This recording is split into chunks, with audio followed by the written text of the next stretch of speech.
किस तरीके से लर्न करना है आप ये देखिए। ए से अ, ए से अ, बी से ब,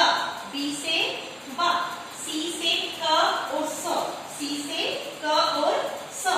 डी से ड, ई से ए, एफ से फ, एफ से फ, जी से ग, जी से ग, एच से ह, एच से ह, आई से ई, जे से ज, के से क, एल से ल, एम से म, एन से न, एन से न, ओ से ओ, ओ से ओ, टी से प, क्यू से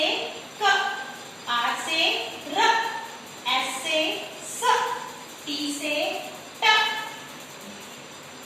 यू से उ, यू से उ, वी से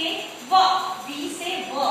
डब्ल्यू से भी व होता है, वी से भी व और डब्ल्यू से भी व की साउंड आती है। एक्स, एक्स, वाई, य, जेड से ज, जेड से ज, इसको ज नहीं ज बोलते हो। ओके, आप लोगों को इसको इस तरीके से लर्न करना है। ये है हमारे sound of alphabets A to